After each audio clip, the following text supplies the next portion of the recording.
ரூபாய்க்கு ஒரு இட்லி வழங்கி வயிறு நிரம்ப சாப்பிட்டு செல்பவர்களை மன நிறைவுடன் பார்த்து வருகிறார் பனையபுரத்தைச் சேர்ந்த சாந்தி. இது குறித்த ஒரு செய்தி தொகுப்பை பார்க்கலாம். 500 ரூபாய் நோட்டுக்கு ஹோட்டலுக்கு சென்றாலே வயிறு நிரம்ப சாப்பிட முடியாத இந்த காலத்தில் விழுப்புரம் அருகே உள்ள பனையபுரம் கிராமத்தில் சாந்தி என்பவர் வைத்திருக்கும் இட்லி கடைக்கு சில சில்லறை காசுகளுடன் சென்றாலே வயிறு முட்ட சாப்பிட்டு வரலாம். அந்த கடையில் 3 தலைமுறைக்கு முன்பு ஒரு அணாவிற்கு ஒரு இட்லி விற்கப்பட்டுள்ளது. தற்போது ஒரு இட்லி 1 ரூபாய்க்கு விற்கப்படும் நிலையில் பள்ளி குழந்தைகள், வேலைக்கு செல்வோர், கல்லூரி மாணவர்கள் என்று காலை நேரத்தில் அந்த கடையில் கூட்டம் அலைமோதுகிறது.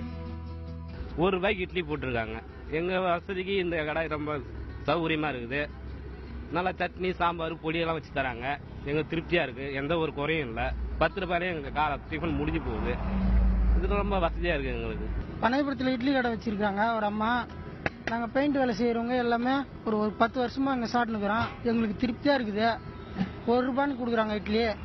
எங்களுக்கு திருப்தியா இருக்குது. வெளியில ஹோட்டலில் சாப்பிடணும்னா 7 ரூபா 10 ரூபா ஆகுது இட்லி.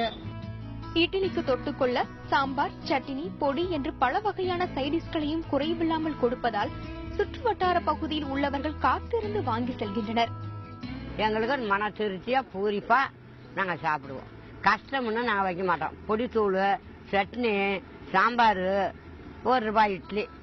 அந்த 1 ரூபாய் இட்லி ஹோட்டல கடையில் 7 ரூபாய் 8 ரூபாய் போடுறாங்க. அரை வகுத்து கூட பத்தல. இது திருச்சியா போடுறாங்க.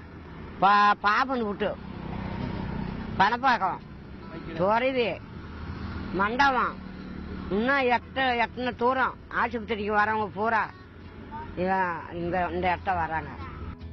கடைக்கு வருபவர்கள் வயிறு நிரம்ப சாப்பிட்டு செல்வது தனக்கு மன நிறைவை கொடுப்பதாக மகிழ்ச்சியுடன் கூறுகிறார் சாந்தி. பிள்ளைங்க பள்ளிக்கூடம் போற பிள்ளைங்க 1 ரூபாய் இருந்தா 1 இட்லி சாப்பிட்டு ஓடிவிடுங்க. 2 ரூபாய் இருந்தா 2 இட்லி சாப்பிட்டு ஓடிவிடுங்க. எந்த இது கிடையாது.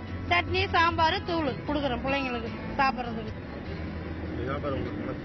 திருப்தியா இருக்குது. அப்ப பிள்ளைங்க சாப்பிட்டுட்டு போடுமே. ஒரு சேவை மாதிரி நான் செஞ்சுன்னு வரேன். பிள்ளைங்க சாப்பிட்றது நம்மளும் 1 ரூபாய் 2 ரூபாய் நாங்களும் சாப்பிட்றோம். எங்களுக்கு வயிற்றுக்கு இதாகுது. வேற ஒண்ணும் இல்லை. இதுல எங்களுக்கு வருமானம் எதுவும் கிடையாது. திருப்தியா இருக்குது. பிள்ளைங்க சாப்பிட்டு போகுது.